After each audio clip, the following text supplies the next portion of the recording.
Adeshima my mamunyina ajo about nunsia peace 104.3. Okay, 101.7 neat 100.9. Hello 101.5 FM Kumasi Edum. Any radio stations are eka ho na wasungusu a utie. And some ayabwa no free omemu ene amahodo so ene ye de bremu anwumre yi. And sanu de di makotre bi ene se. Mampeni John Dramani Mahama ahye otoko so otumfo setu abebio ebo se wabei Ashanti man puntio obema na ye na sem hia. Lately, I have heard you complain about the lack of development in the Ashanti region. Afei, oswafo awabodi dini.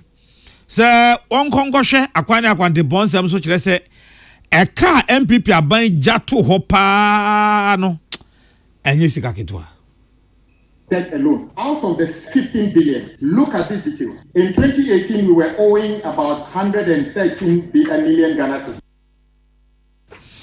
Afei edom kuma ekire se ya na beko no dia ene wo madwuma o moye o parliament no wo mo betwe bia sensen esan se o mining team mo electoral commission ho ban e ma ne nkenkan aba ya to awie dia ene na ehuma yen pa Professor Vladimir entwedanso enso kire se sa ene mo ho de no amaburu no kokoye no obo ase no e fere na enise ya so kwan bia so afei ene emabunu bi eko 2M Express won kan ha adan a 2M Express ne ya ban dia wo mo kwa akoje movement for change so kan say sa oral ya abai nke be ya ban hwe no ntete ne nko ba bia se ne be ya ba bia ban ya japade na o ma japade bia obi awia de akwa akohye bia ebehunu akiri na yakwa akoje ensem no bi ka ho na nwumre me de ebremo ye fami na na ya okese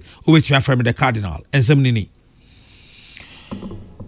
Ghana mampeni John Dramani Mahama enra ebra otoko so asantemawura sante hene otufo setu ababi otenase bo dwadata di akwaside ewo menhia ono so ednanim onyam kokota akire na ebra mampeni His Excellency John Dramani Mahama koye na wone nana ekasa no ka kire otoko so se na numu wo wote se na otoko so ka se Santiman puntuo de ase ehia obia na wo hye no bose nyame ayi na domo a ababiu wasa abai Santiman puntuo eno ne ade eda na koma so pa na obeyama empuntuo na Africa do tufo kra beka sa fedie abroso.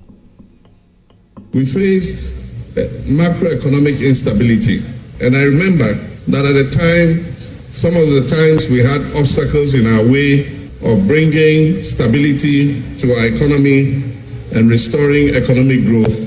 I had the privilege to use your influence and diplomacy to smoothen the path so that it could open up the path towards prosperity and progress.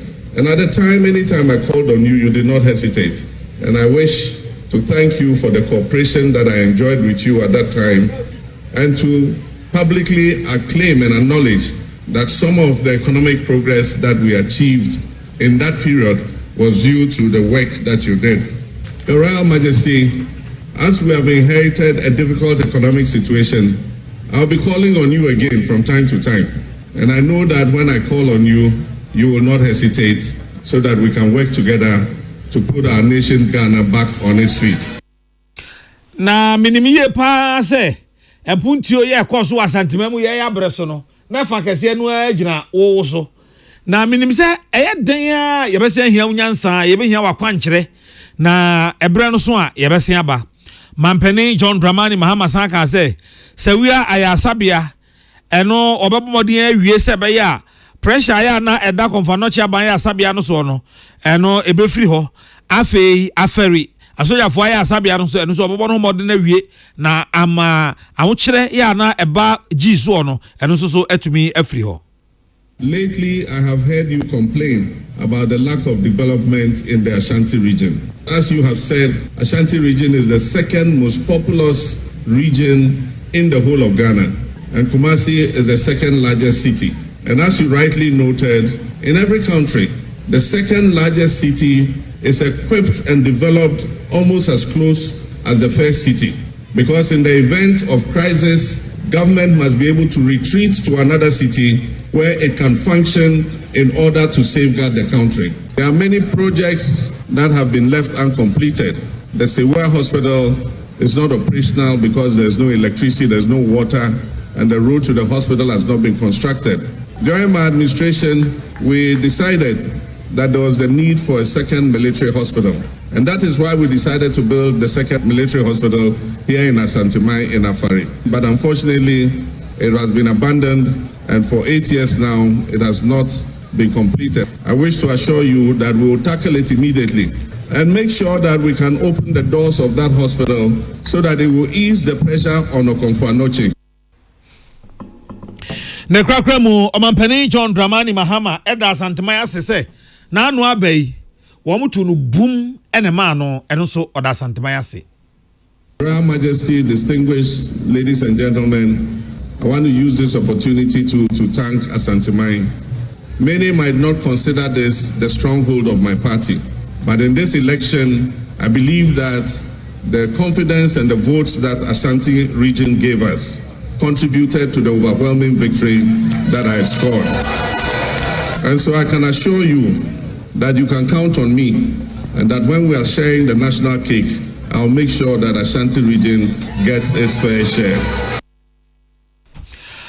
Omampani John Dramani Mahama na disamutu dwa ebra oko menhia hifie na okokoto santimero 248 bra otenase na wodi akwaside salamat kuku apentel na ebo ansemia no ebre yen na edom kuma wo emrahye bedwam nso eka ede akere aban sesese ya na aban betenase ayenhwe ha pa ade a ene anhwe yi adwuma no a wo moye no efa bi ho a wo betwe asensen na wo se adenti ene ato aba na nipa bi pese wo chinchim electoral commission sasa de omo pe ene electoral commission ye ma police fo nko ba electoral commission ba na omo nye omadwuma se de sefata so eno so a ye ma bambofo enko ene wo friends and jofo enhyiamu ena edom kuma no trene ya bede akire ya otoso mienu wajagba we mrahye bedwani onmanyafo Jerry Ahmed Shaib kan se NDC buapa ene omo ye sa de no na emwa emakemam ke bi enkoso.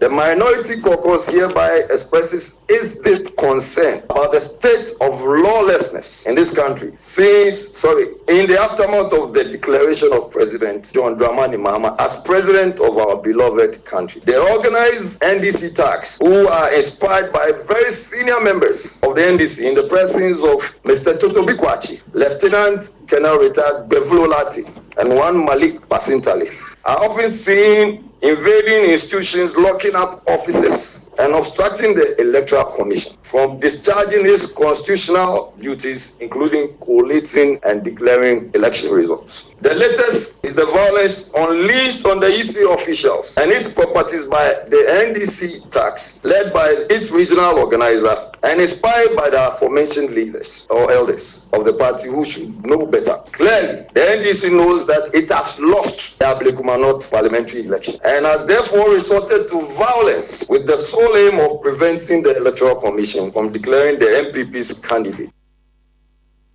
Na otwa so kan say Wasre Ghana Mampeni John Dramani Mahama any post is ahene Dr. George Ekufu Dampare say emra na show munsem no mfanya adwuma se be ya obetumi aboye nyina ye ho ban. To President Mahama, we call on you to take immediate steps to call your party tax to order. You cannot pretend to be unaware of all this lawlessness and violence in this country. We also call on the Ghana Police Service, IGP Dampari. We call on you and the entire election security task force to rise up to this occasion and enforce law and order without hesitation. The EC officials and all the stakeholders in this electoral process must be protected. They are Ghanaians just like us. We hereby serve notice that should the president, who is the commander-in-chief, fail to take steps to protect the ordinary citizens, we, the minority caucus, shall protest through lawful means and withdraw cooperation in Parliament. These actions, you all know, amount to crimes to humanity. Emmanuel Akoli and William Gaintu na desa amani free mrahye bedwam ebreye na yada so mrahye bedwam ho no ene ena aban so afo a wabo ndine se na hye badwa ne gituma o mehwe akwan ne akwantebo so munyamfo governs Kwame Agboja hekoko pie appointment committee enim na yaka appointment committee no a wo mo ne mrahye badwa muku a wotumi se se ebe obi dine se o meye so afo a wo mo toto na no ehwe se osefata ansana oman no ede adwuma no ahye ne nsa na ne nkase mu no se NDC aban eba ye eka ya MPP aban ja to ho ama no ewo akwan yie nko aho no eye Ghana sikai opepepepem ha 100 billion Ghana cedis eno ne ka MPP aban eja to ho ema aban wo te kunya sesi entenya ka keto akra na sum ho no nanso ombebo mo homode aye adwumaden. Debt alone out of the 15 billion. Look at these details. In 2018 we were owing about 113 million Ghana cedis. The interest on the 113 million Ghana cedi this year will be 665 million Ghana cedi. The debt was 113. The interest on the 113 is 665 million. When you take 2019, 210 million. The interest on the 230 million is 960 million Ghana. 2020, we were owing 424 million. The interest on the 424 million is 1.5 billion. 2021, the debt was 616 million. The interest on that is currently 1.69 billion. Na wanfa so ha ebra onu mo bisa onmonyamfo governs Kwame Agboja efa roto no ne onmonyamfo ko jama akwanta yi firi ho anadwo bi no ombisa no so no de okan ni. When the issue of the road toll started, our side, Honorable former minority leader, together with me and the former road minister, Honorable Makwata, decided to caution government that do not cancel or suspend road toll. Let's rather find ways of plugging the leakages in terms of the collection and enhance it. Honorable Haruna and myself met Honorable Amakwata and gave our commitment that don't cancel it. Indeed, we were surprised on the day the road toll declared they zeroed it. For me, it was an act of illegality. Yes, they said they just zeroed it. But it was a road fund has got an act. It's a law. So you couldn't unilaterally do that.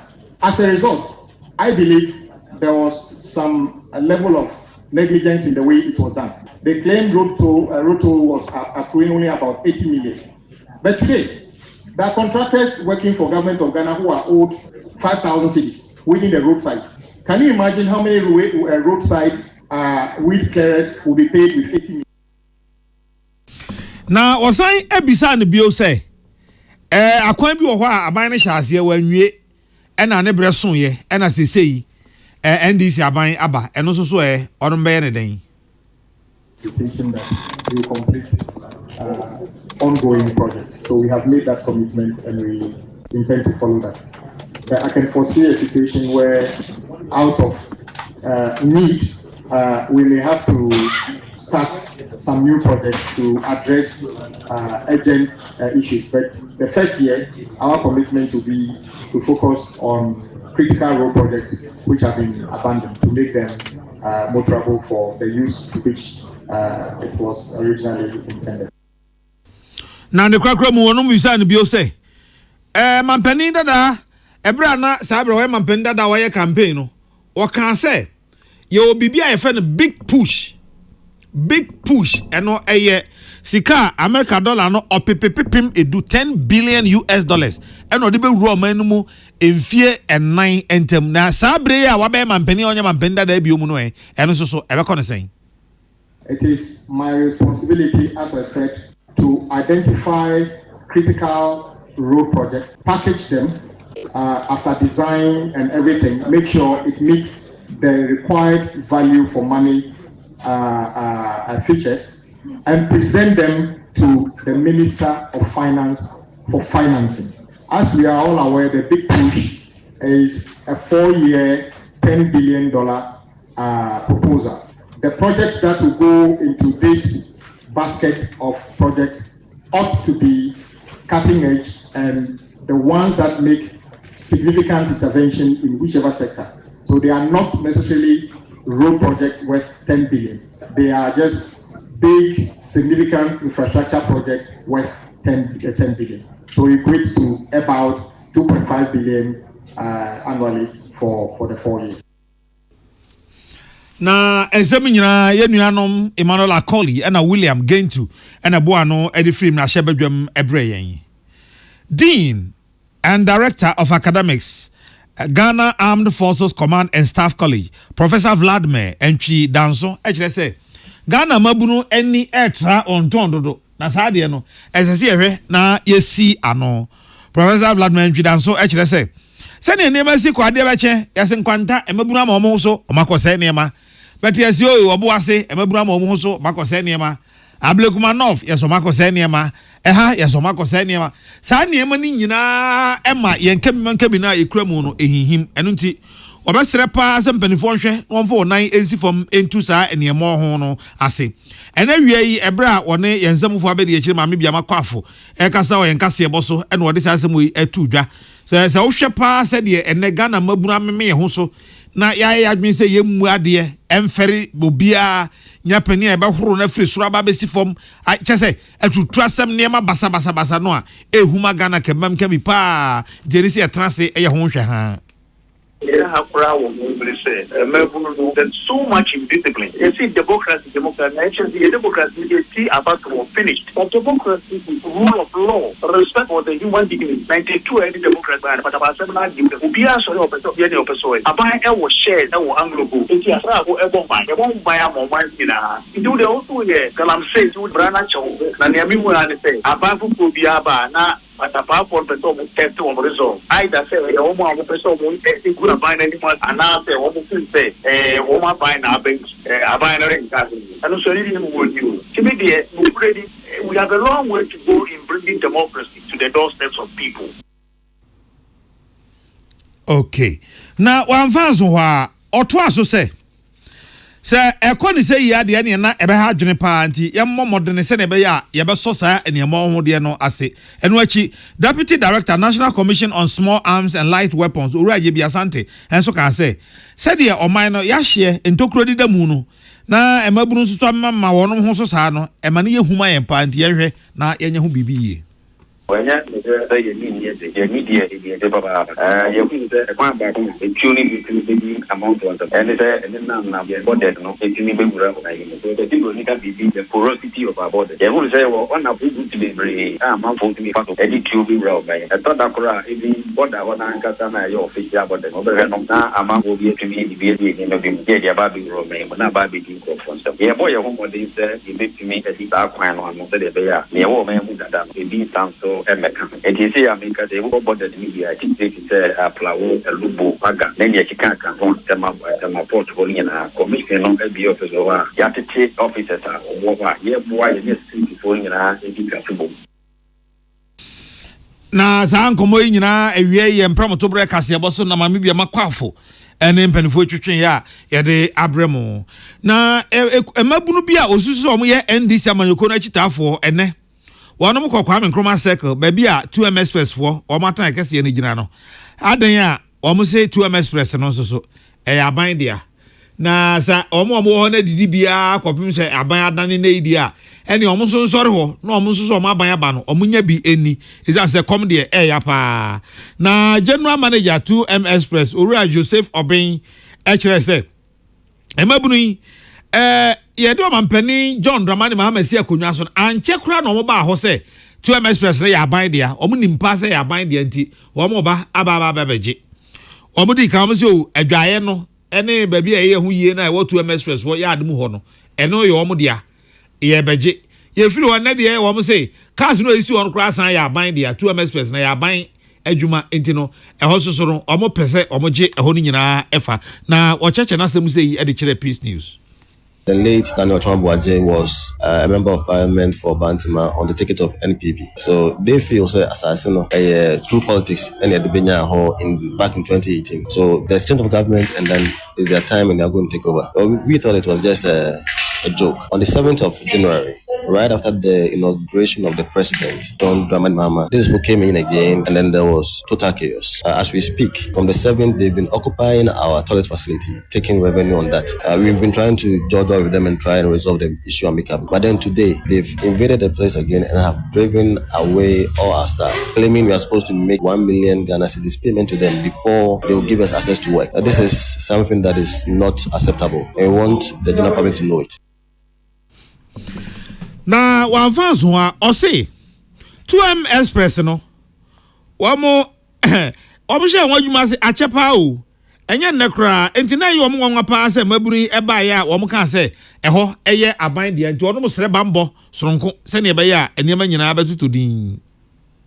Yes, they've tried to engage them, but then there's still no resolution to it. Now we want the whole public to know what is going on and to come and then rally behind us as we fight against these acts of hooliganism that happen at every point in time when there's a change in government. They should know we are not going to back down. This is a private property where we hold the right documents to the land for more than 50 years. We are calling on the law enforcement agencies to act, rise up and act irrespective of which government is in power. They are supposed to maintain peace and order. They shouldn't allow this to escalate to other levels and then say we didn't really wait on them. We've done what we need to do. They have to act. That's what we want them to know. Sanse nyina ye nua Clinton akwasi amoako na oboano de ebre yen na efifiri manta musu titani a woda movement for change ano Frank Hatchful ekire say wono de ni yempa nkomampani John Dramani Mahama osra no pa se sa oral initiative no a wode aba no contract trim said yanka ye DC no kamensi bia ebi nko Frank Hatchful kire say on the ogidi se aban timi Emma ni kusa ora nko aho kra no a sika nkofo awia na ejapade nkofo awia na nko akra ebetimi age e de aye Ghana yie Dam ora no woza agro obepa wo mu bi wona wo kasetia na nkasa fa adin bepa wo mu bi enti nanye de amemese Mahama onye firm ora no onfa bi nko all the regional capitals because there's a lot of corruption in assemblies, metro, district, municipal. There's a lot of corruption. Mahama that war yenye there escalating of prices enyoma was supply contract me wo keep kosi ade for instance wo fa ni mo me pass em wo eden ka wo de kokompe phone fita phone or the one ho ma metro we invest sika we electric poles and huma bibia wodo but it was here the poles are not there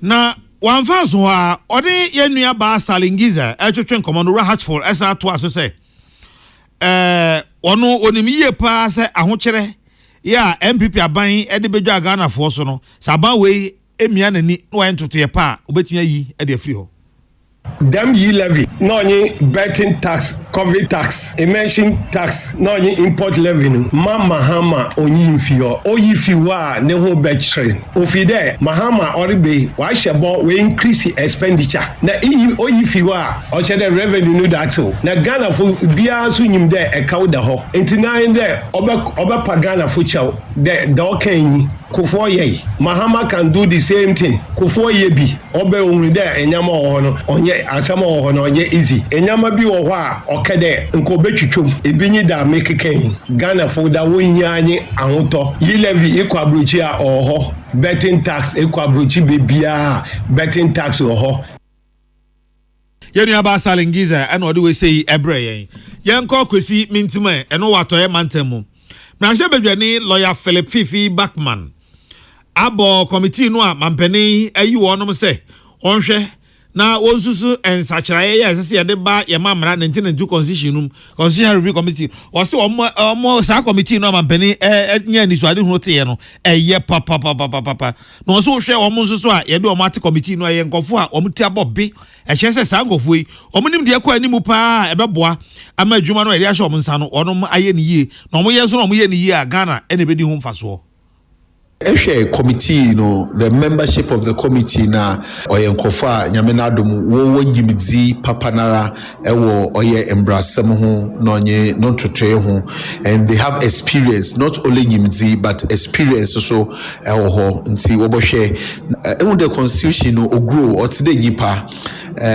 embra no onye static situation bia na no ho embra ode etumi nya nti nyama bi wo ho a all constitution no mu all day the mabri ebomu de ye nyina akoye n'enyim a wa paye ho a all day yetum na yeyi ma ebi wo ma sisi a wa aboto he na all day yetum ye de hyema onyi constitution no mu all day yetum ye hwe.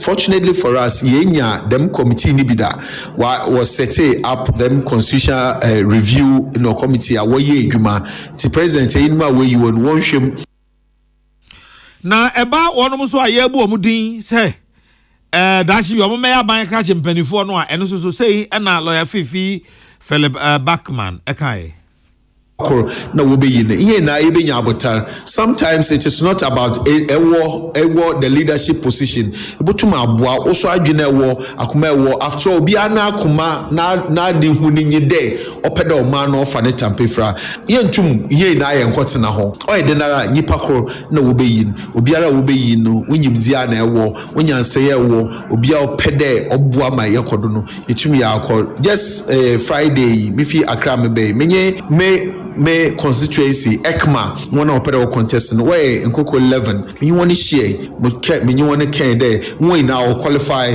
mun support obiara dem aso na betawo ina won echi na mun support we ina so obiara wo be yi no we now was one expertise professionalism whatever Penny Okasa ye oye kwesimintim na shebedwani lawyer Philip Fifi Backman one apia dankwa Rock FM takrade na etwetwe enkomo arawsem a yate ne nanwumre yi ene se abemu bi a wonya emfie edu enum na ba bia oda sese de ed ne pa ewo wasa teku ye wo atoyemantam ho na ochese wahihye nanim ne nsa ne boso na fu chese wahihye se basa ni nyina ne se ni nua ba ni nua ne sister Penny Esther Mensa se akura ye wie ne sika 300 Ghana cedis na ne sister no eye hairdresser ti do ye ne se onu ansuo ema ensuo no ehui so no bene kama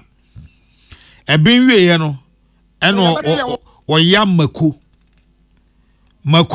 eno de ka ho ewo wasa teku ho ya ewo wasa ismensim watoye mantemu na amanebo no kyerese ewura Esther Mensen enra due ya so na me no kan you eno se ordinary 300 Ghana cedis ato ne hairdressing salon ho opon adwuma ne ska wonya ye eno no na okoko bie shop no wahu se obi afa sika no e de afiri ho na ekirei oduadue mu no ano oso oye ya wahu sika no to hyase se ohwehwe sika no obi se bisemu no so onya ne ntie so no ani nua kuma ya wanya mfie edu enum ene rura ne shop wo no anadwo ekokofaaye Esther se ebra obisa ne nua no ne nua ebema no etwe ne so sekan se o ya me wo sekan bia enti ono so no de ode be defend ne ho ene se ode mako afrance ohie ode mako no france ohie ena ode gu ne nua no eho Misika dawa na minua na afa de amukaka beti no akofo bi ade beti no akoese mekaka no atwese kan toa no apai ma mekora ka atwese kan disi ni so opushi me ba no hwe wono ma na me nkwanka mba ni tipai because okofa mba ne dwane ma mkokan na mba no so ko ne nche eno opushi me ba no bo na se na madam tikra me so to kwa Friday ya na madam so to kwa Friday adwuma me year to Monday minua na ba be face kan white tab on a tretty and no, a sister. And Tiandra, me madam for Bakudi Agran, and say a flamalambi, Mamma Lam Nisso Kunipa Corono. And Madame Funifu a child, so now a million and a down or Tressica woman so say, or betray tramme. And Tamam's me unquam a faswa, my bar, no pencils, Pessam's Sambania Messi, and Timishadako nuance with some pounds whom we are not Tressica, some machines so need the guno. Second or train the Jamison, and I'm machines so she, a duguno, son of a met me, did you my shameba.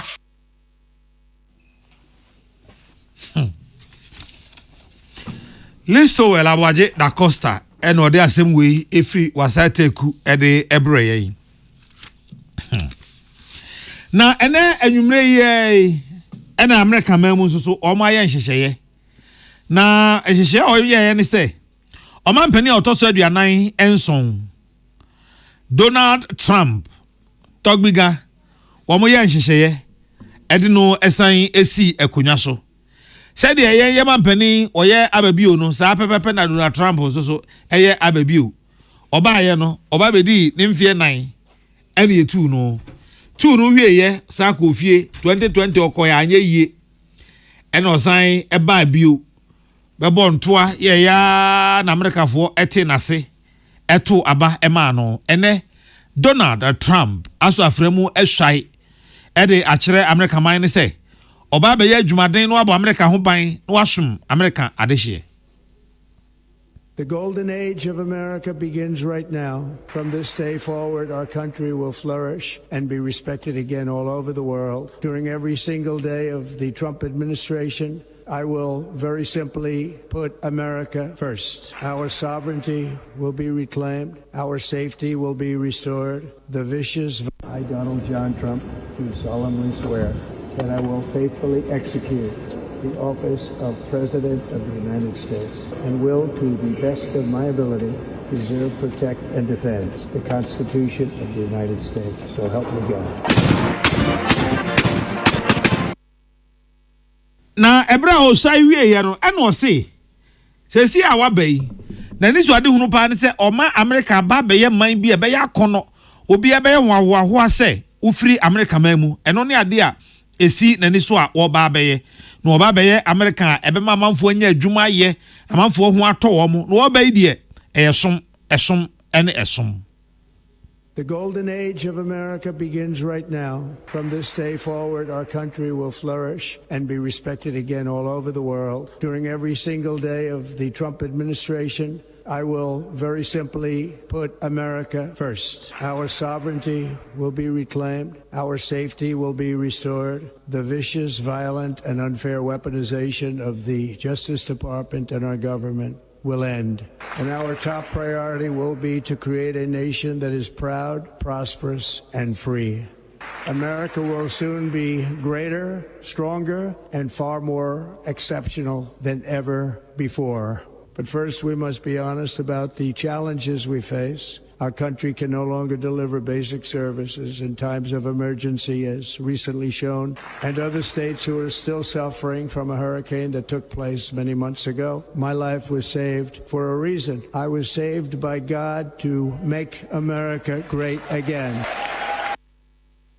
Na mebo me humodna se mesan ama America aye kese na aye hye aye nam ebio eno ene manisu ade hunu a mede eba na asofo no a mampani bo wo no mudin a yetoto wo no mano no onimonyamfo Haruna Idrisu ene wo bo ni din se ono se yagine tuma onye soafo a obehwe enwumasua so na onimonyamfo yi akwakopie appointment committee anim na ebra o kasa no waka bibi dia fa get fund eho onimonyamfo Haruna Idrisu say get fund sika no eni se aban ede credo to ano say we sika nduru ha wontimi nyi biom ese ma omo kwan na omo de sika no eye adwuma.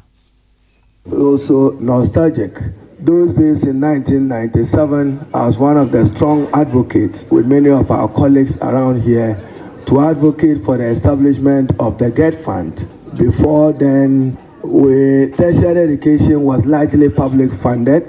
Tuition remained free. There was no access even to private tertiary institutions. The Ghana Education Trust Fund has done its part. In the last few years, it has suffered because of the decision of then Minister of Finance to cap it. President Mahama and the Minister of Finance have gone public, and I join them in saying that we will uncap the GET Fund to free additional resources to support robust infrastructure development.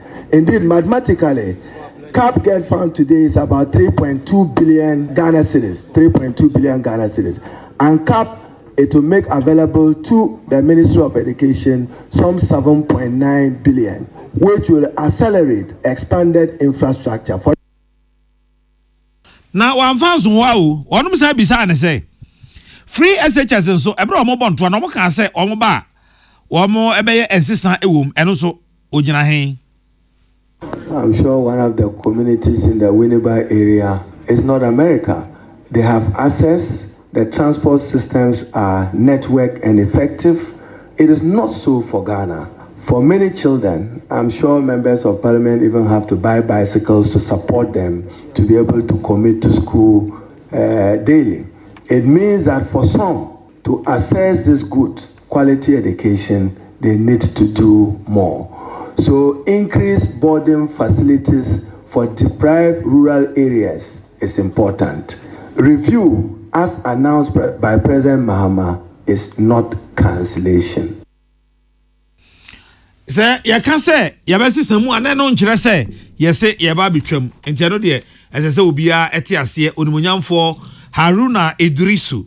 Ya abodi dini se onkoye so afo abehwe enwomasuaso ene wode sa asem we tu dwa ebra ene okokopie appointment committee of parliament enim na CPP amanyoko no convention people's party wamo penny a we hwenkita hudie so ema omo se kofi akwa so de atodwa se aban we oral na wode ebaaye no eyade papa enti ono sei wono mo bo aban abaso pa so wode oral ebaaye wo se ono mjiri se esa oral no eye oman bapa asede ena ye oya ade yie oman hyehyeye ya abawe edeba se ne be ya woni a awia Ghana nyina ye betumi afa kwampa so na age se ejapade no ede afiri wo mo ensam na ebra owura osai kofi akwa any news ekasa no se onu mom na adwene mu pa de wo a wo mpese obetai sa owura achi na wo bibi disie and she say, "Ya John Dramani Muhammad Yabase, or Peso Bonisua, Obiafa, Afa, or manager Padia, and our fum or manager Padiano. Ye say, ye did, sir, and you know, fum, you know, a mine. Where's he?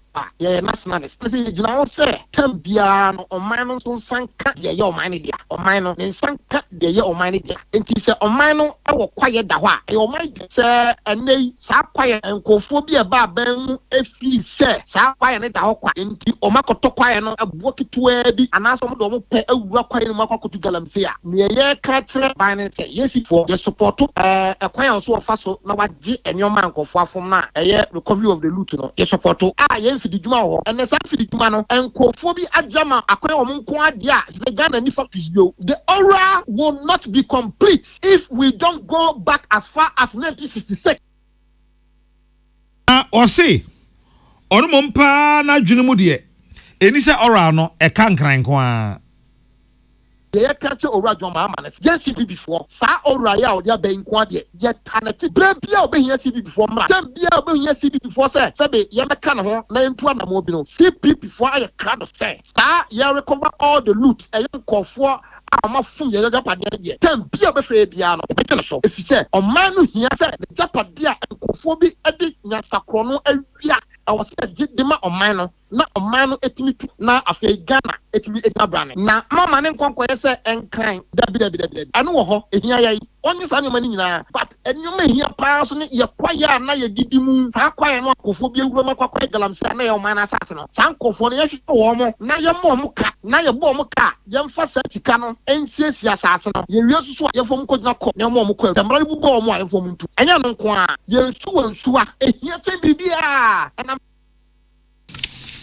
Osai Kofi Akwa one ye nua sika ehim ene kasa Osai Kofi Akwa kasa ema CPP amanyuku no Bono East Posi Sahene kane no na ye Posi Sahene oda Tezano division ano he ya DCOP Odro Amenin ene nyame aye na dom ama wache ne sehene ewo ni krum akuapem anafo ehene na ebra obo dwa ewo Tezano he ya ema nananom eba beche no se de nananom amamre esie no akuapem aburi eho na abrewatia ya mansa ekire se DCOP Odro Ameni ayobi a onu bunupa oyede hye prekope ena konwa no so ato no na eba ne sanso so a ebra eba se nana oben ya odi kan ekọ akura no nananom ne woni a esi hene wonu maka bi wo mu nyina ka won tipa ho no DCOP Odro Ameni awoye ene ye kase oye bunu East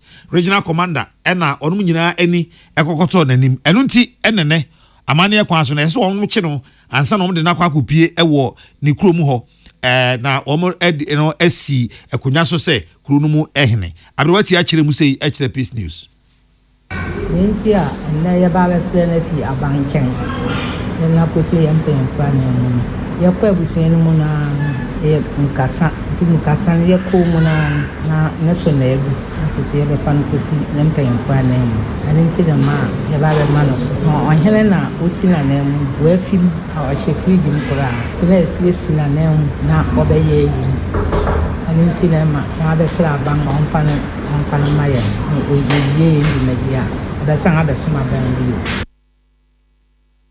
abrewati ase DCOP Odramani oyobi a we kuku odrofo e na oka no krepa ne use ye ne you enti nananom nsuro kra na se obi ampa mpopo ne ti om nyina ka se area DCOP Odro amani de osafata se onom ede akonwa no ema no Tilo yang mereweti ya wo kwa ya bo to si ansia me fo si ayiso na saso bia ti e po ma ne e flo se ti e fo no e bia abebu e busia sa hemfo ya bako so oba meriti e ma ya di yang ni kura na e ko bi sa mereweti ya o ma ye nkwan se yetimi kire na no ye me busia na ye ni so aye na abo so oni ye mpo betu aba se se ye wa e betumi aba o se anya wo na wudi na aye pintin eno kura no nhwe no ochema aso yenso ochema eso abo tati aso ebusia nso de kafra wo na won se go wa bibia bia be ma won se wa de kirawo tina adentia ama ye kira no yo so be buya ebusia be ka ebusia no so abom no obedi menso ya obe ma ebusia no ye ho be toye enti ebrene nananom eye amane na wode DCOP Odro ameni si akonwa so se abri bruku ase hene ena pistols ene abrewatia etwetwen sa nkomo ya ocheche die ntie ma nananom efa DCOP ameni se ono ena emedi ehene adwumaku efa no First Sky Group onum ene wonuanom a eka ho bi te se First Sky Construction Limited, First Sky Commodities Limited, First Sky Bitumen Processing Limited, Volta Siren Hotel, Western Serene Atlantic Hotel, and a Serene Insurance Company Limited, Ferrol Rural Bank, and a First Sky Energies Limited. One Afibi Asia Ubodja, na one Atanse, Akunta Pamwadu Yankopon Ase, na Fiso one ISA Jabonu Ebi. Na company no chiremua no kradwuma fo ebro empem enum ya wonu wo munyuma hodo mu Ghana ase nyina adwabo no ase no otonsa ede frɛ mampani chidom hene chief of staff Era Julius Debra Emma Okokosi mampani John Dramani Mahama anemu no obo company na ba so pa se First Sky Group no wonu ma ya ade adwuma omba Ghana ase o ma ye no enya adwuma ketwa na wo chiremua na eye adepa ade omo ye na esa ban ta on machiri na bua se be omo so betua bia nnwuma no dodo ama omanfo anya bi aye o se aban hyehyɛ a wode aba se oba be bie adwuma mampani John Dramani Mahama se nnwuma ya NDC amanyukuo no da yeso no eno adwuma no anso so na First Sky Group for no so no eye no enti eye ni gisempa se First Sky Group for so ono mu ye adwuma so wo Ghana ha sei. His Excellency says I should let you know that as soon as his Minister of Health is in place, the necessary legislation will be looked at in consultation with various traditional authorities and advocacy from the various CSOs to ensure that we get this in place. His Excellency the President believes strongly that as part of his resetting agenda, which I believe most of you have heard, his government is going to look at a very practical way of creating jobs. We will allow you certain concessions that will enable your work to flourish so that more citizens will get job to do. Era Julius Debra Chief of Staff any attain in Kano. Na mokaya sa First Sky Group yi ebra one ma e wo sa abomu hawo kidney e ho hawo ba e pa wo kolebu ya na yese ka bi wo ho deliverables aban emphasica ma ye nkonkotua enti no one ma e wo sa abomu hawo enya sika nkonkɔhwɛ wo mo ho a entini ye nhwɛ wo mo kra no mokaya sa adwumakuo ekokotua sika bi wo ho e ma kwan ma one ma na wo sa abo ho hawo no wo mo enya kwan kokɔgye ayarehwɛ na ebenifo da adwuma no kyerɛkyerɛ mu de enti a saa kidney ho asɛm no ehia wo mo pa ora Eric Sedi Kutoche and chief executive chairman First Sky Group or church mu Peace News First Sky for the money so ade hunu and the entire one more was abum how no de e o masem hia pasa. Our free dialysis and kidney transplant program at Kolebu Station Hospital is on course. Since its inception in 2016, we have spent over 36 million Ghana cedis on this project to date. We have also fully sponsored kidney transplant surgery for 16 patients with chronic end-stage kidney disease. We want to announce that by the end of this month, January 2025, 4 patients will undergo kidney transplant surgery, which will be carried out by the local expert here in Ghana. This again will be fully funded by the First Sky Group. At the First Sky Group, we believe that once you put your faith and trust in God's hand, you will find God's hand in everything that you do. This belief have been seen us overcome difficulties. This has led First Sky Group to create more job opportunities for the teeming Ghanaian youth and also inspire to provide innovative solutions to our country's problems. We are to create job opportunities through which we lead young ones to Christ, to create wealth, to support God's kingdom, business, and the men of God, to bring relief to humanity, the poor and the needy, to ensure the well-being of my management staff, myself, and my family. Penny Okasaye was executive chairman First Sky Group. Ora Eric said the Kutoche. Na Nidia Nochi and Penny or actually, this as a chief executive officer, Kolebu Teaching Hospital, Dr. Frank Ousu Sechere. And so Ebo executive chairman First Sky Group, Ora Eric said the Kutoche, you open a basso pass, one ne Juma Kuno, or my idea, as I have was pa, yes, I say, Yabon Abaso. Beyond funding dialysis treatment, the executive chairman of the First Sky Group, Mr. Eric Kutoche, has demonstrated a personal and active commitment to advancing healthcare in Ghana. In a country where road traffic accident continues to be one of the major causes of death, it is very obvious that we need to come out with this transplantation program, not only for kidney, but for heart, for lungs, and for bone, for other organs that is done out there. Unfortunately, we don't have the legislation to back. So here, I will add my voice to Mr. Kutochi that we need to have the legislation that will back organ transplantation, organ harvest, storage, and transplantation. Utie Kaseboy Ewo Peace 104.3. Okay, 101.7 Neat 100.9. Ship House Abeka Junction Accra. Hello 101.5 FM Kumasi Edrum. Yedan hone aja bafo nkra to ebeba sisia. Happy delightful June. Wachulala, swachulala, chichi soso. Afrana pa. Epe pashu breakfast and was in woman. Don't happy delightful juice against with toast, cereal, and even them cool. And we a bread and fifi. The most fridge man. Happy delightful juice. One of one. And you be here. Epe medical relaxing way. Swano when you're. Let's say what a chamado.